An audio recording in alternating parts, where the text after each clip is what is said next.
नमस्कार, मूल्यार education academy भानेवाला Dehradun के इस ऑनलाइन प्लेटफॉर्म पर आपका स्वागत है। आज इस वीडियो में हम समसामयिकी यानी करंट अफेयर्स 2025 के महत्वपूर्ण प्रश्नों का एक प्रैक्टिस सेट करने वाले हैं, जो कि आगामी यूकेएसएससी और यूकेपीएससी की सभी परीक्षाओं के लिए महत्वपूर्ण होने वाला है। ये प्रैक्टिस सेट मुख्य रूप से जो है 21 सितंबर 2025 की जो पटवारी परीक्षा है उसमें उसको ध्यान में रख करके बनाया गया है। हाँ, इससे पहले मैं वीडियो में आगे बढ़ूं, अगर आपने अभी तक मेरे चैनल को सब्सक्राइब नहीं किया है तो कर लें और बेल आइकन को जरूर प्रेस करें, क्योंकि बेल आइकन के द्वारा ही हमारे द्वारा डाले गए प्रत्येक वीडियो का नोटिफिकेशन सबसे पहले आप तक पहुंचता है।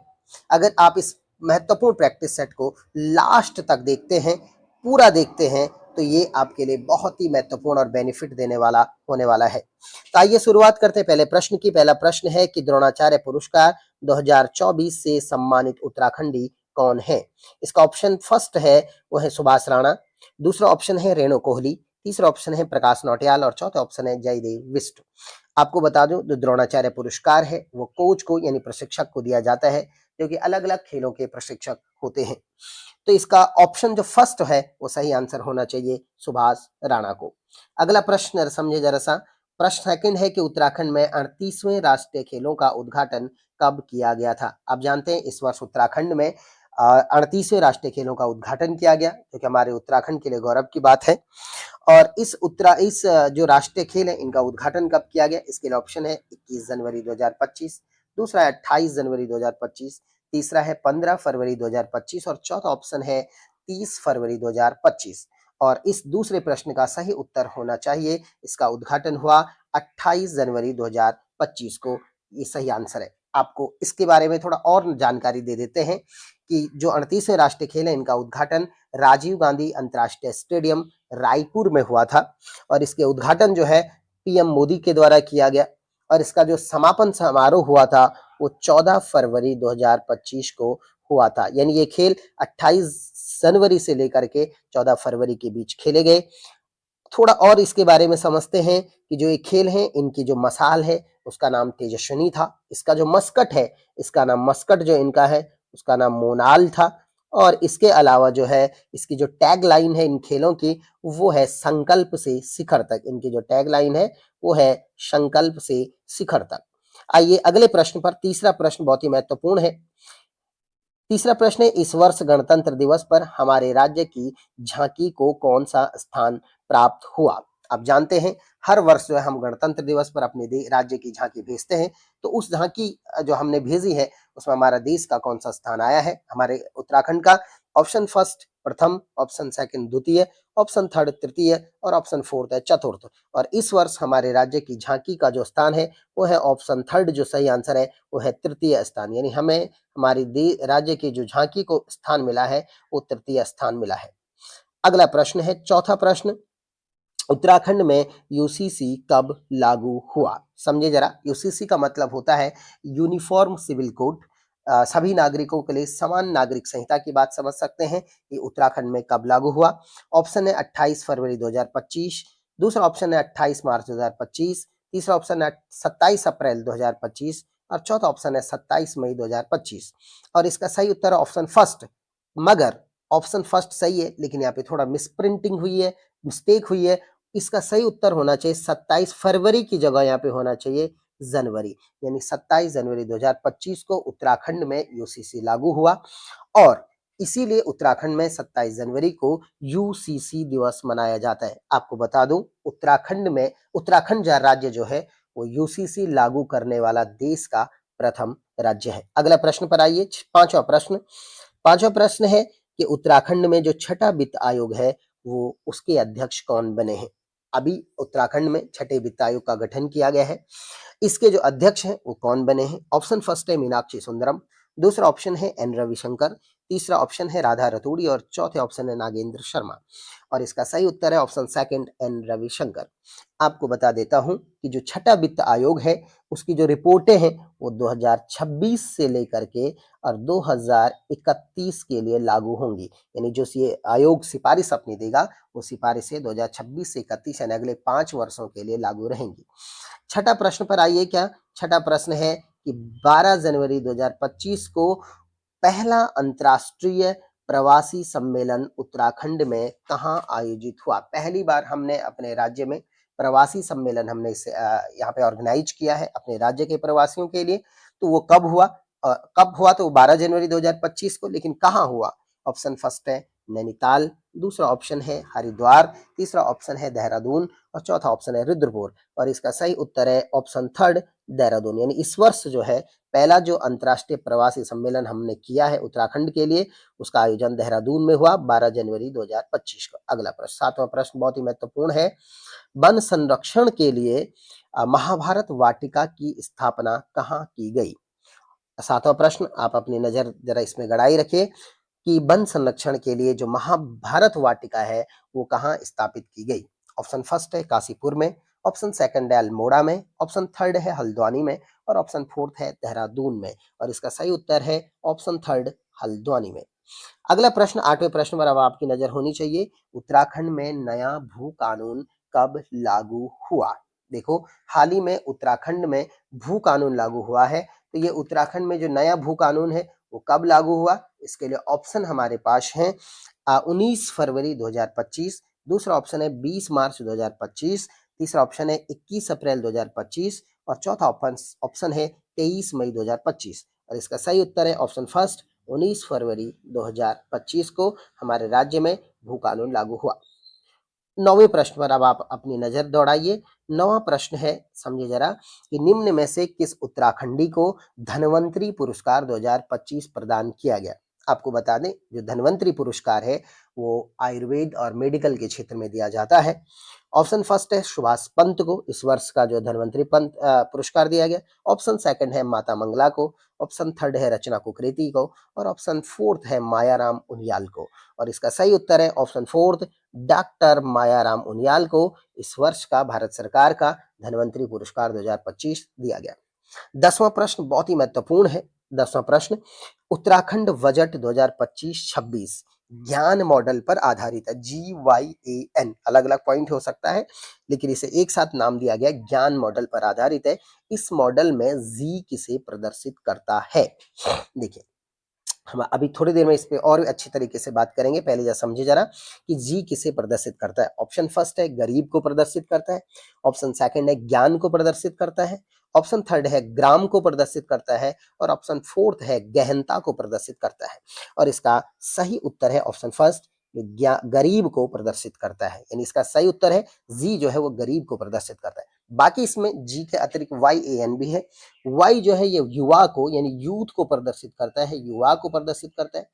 ए जो है ये अन्नदाता यानी किसान को, अन्नदाता को प्रदर्शित करता है। और जो एन है यहाँ पे वो नारी यानी स्त्री को, यहाँ पे महिलाओं को प्रदर्शित करता है। यानी जी गरीब को, वाई युवा को, ए अन्नदाता को और एन जो है वो नारी को प्रदर्शित करता है। आपको ये भी पता होना चाहिए। इसके अतिरिक्त भी 10वें प्रश्न में एक चीज और जुड़ सकती है कि ज्ञान के अतिरिक्त 2025-26 का जो मॉडल है वो ज्ञान के अतिरिक्त नमों पर भी आधारित है। इसके लिए अगले वीडियो में हम डिटेल से बात करेंगे। अगला प्रश्न है 10वां प्रश्न, उत्तराखंड आदि गौरव सम्मान 2025 किसे दिया गया है? इसका ऑप्शन है बसंती बिष्ट, पहला ऑप्शन 11वें प्रश्न का, दूसरा ऑप्शन है दर्शन चौहान, तीसरा ऑप्शन है नरेंद्र सिंह नेगी और चौथा ऑप्शन है कल्पना चौहान। और इसके लिए सही उत्तर है ऑप्शन थर्ड नरेंद्र सिंह नेगी को इस वर्ष का आदि गौरव सम्मान या उत्तराखंड गौरव सम्मान दिया गया। नरेंद्र सिंह नेगी के साथ एक और सिंगर है हमारे, उनका नाम है किशन महिपाल। ध्यान से सुनना, किशन जो है महिपाल को भी इस वर्ष का जो है आदि गौरव सम्मान नरेंद्र सिंह नेगी के साथ दिया गया। आपको बता दूं उत्तराखंड आदि गौरव सम्मान की शुरुआत जो है वो 2021 में की गई थी। 2021 में इस सम्मान की शुरुआत की गई थी। आइए अब 12वें प्रश्न पर अब आप नजर दौड़ाइए। 12वां प्रश्न है उत्तराखंड साहित्य भूषण सम्मान 2024 किसे दिया गया?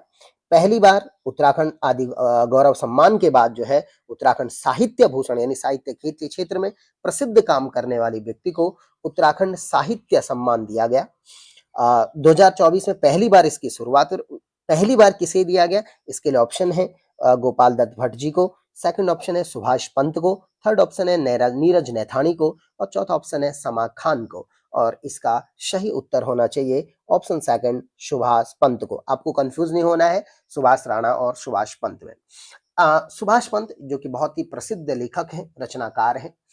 अ, ये जो पुरस्कार है ये उत्तराखंड भाषा भाषा संस्थान द्वारा दिया गया, उत्तराखंड साहित्य भूषण सम्मान 2024 से ही इसे दिया गया। इसके अतिरिक्त यहाँ पे थोड़ा एक चीज समझनी जरूरी है कि जो सुभाष पंत है इनकी बहुत ही प्रसिद्ध रचनाएं हैं, जिनमें से छोटा हुआ आदमी, ये समझना जरा, छोटा हुआ आदमी, ये बहुत प्रसिद्ध इनकी रचना है, छोटा हुआ आदमी। इसके अतिरिक्त एक का पहाड़ा, समझे जरा सा, एक का पहाड़ा इनका जो अपनी रचना है, एक का पहाड़ा। इसके अतिरिक्त इनकी जो रचनाएं है वो है पहाड़ चोर, मुन्नी बाई की प्रार्थना, 21वीं सदी की होड़, सुबह का भूला, गाय का दूध।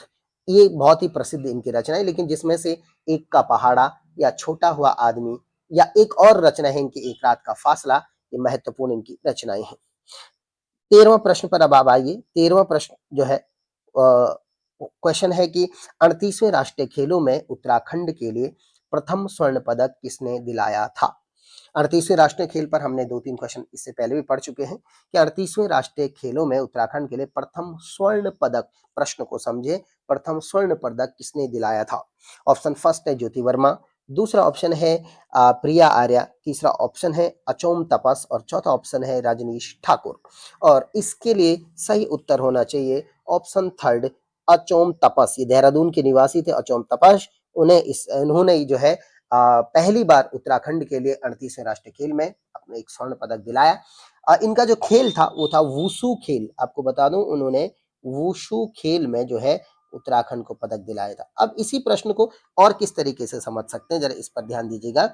इस प्रश्न को और समझना है कि 29वें राष्ट्रीय खेल में उत्तराखंड के लिए प्रथम पदक, अब स्वर्ण पे बात नहीं कर रहे, प्रथम पदक किसने दिलाया? तो इसका सही उत्तर होता ज्योति वर्मा ने। पुलिस कांस्टेबल है ज्योति वर्मा, उन्होंने उत्तराखंड के लिए पहला जो पदक जो दिलाया है वो दिलाया है ज्योति वर्मा ने, पुलिस कांस्टेबल है ये। 13वां प्रश्न इसलिए इंपॉर्टेंट है, इसको मैंने दो तरीके से इस प्रश्न को आपको समझाया है। 14वां प्रश्न, हाल ही में विश्व के सबसे ऊंचे ट्रैक जनक ताल का शिलान्यास कहाँ किया गया है? यानी शिलान्यास किया गया है, ये किस जनपद में स्थित है? समझना, प्रश्न को थोड़ा और अच्छे तरीके से समझते हैं। हाल ही में विश्व के सबसे ऊंचे ट्रैक, ट्रेल नहीं ट्रैक, जनक ताल का शिलान्यास किया गया। ये सबसे ऊंचाई पर स्थित ट्रैक है, ट्रैकिंग रूट है। ये किस जनपद में स्थित है? Option first Uttarkashi, second option Pauri, third option Chamoli और फोर्थ ऑप्शन है रुद्रप्रयाग। और इसका सही उत्तर है ऑप्शन फर्स्ट उत्तरकाशी। उत्तरकाशी में जो जनक ताल है उसका जो ट्रैक है वो विश्व का सबसे ऊंचाई पर स्थित ट्रैकिंग रूट है। 15वें प्रश्न पर आइए। 15वां प्रश्न है हमारे पास कि उत्तराखंड की जीडीपी में तृतीय क्षेत्र का योगदान कितना है? जीडीपी आप जानते हैं ग्रॉस डोमेस्टिक प्रोडक्ट होता है, उसमें तृतीय क्षेत्र का योगदान कितना है? पहले प्रश्न को समझते हैं फिर इस पे थोड़ा चर्चा करते हैं। ऑप्शन फर्स्ट है 9.8%, सेकंड ऑप्शन है 43.5% और थर्ड ऑप्शन है 46.7% और फोर्थ ऑप्शन है 52.2%। और इसका सही उत्तर है ऑप्शन थर्ड 46.7%। देखो, देश या उत्तराखंड की जीडीपी में मुख्य रूप से 3 क्षेत्र होते हैं। पहला होता है प्राइमरी क्षेत्र, यानी प्राथमिक, आप इसे कह सकते हैं प्राथमिक क्षेत्र। दूसरा होता है द्वितीयक क्षेत्र, द्वितीयक। और तीसरा जो क्षेत्र होता है वो मैंने लिखा हुआ यहाँ पे, वो होता है तृतीयक क्षेत्र। 3 क्षेत्र होते हैं। उत्तराखंड की अगर मैं बात करूं तो वर्तमान जीडीपी में 46.7% वो तृतीय क्षेत्र का है, जबकि पहला ऑप्शन पर देखिए आप 98.7% वो प्राथमिक क्षेत्र का योगदान है, जबकि 43.5% द्वितीय क्षेत्र का योगदान है। यानी वर्तमान में उत्तराखंड की जीडीपी में सबसे ज्यादा योगदान जो है वो तृतीय क्षेत्र का है। तो ये बहुत ही महत्वपूर्ण हो जाता है। क्या है तृतीय प्राथमिक, इस पर किसी और दिन हम बात करेंगे।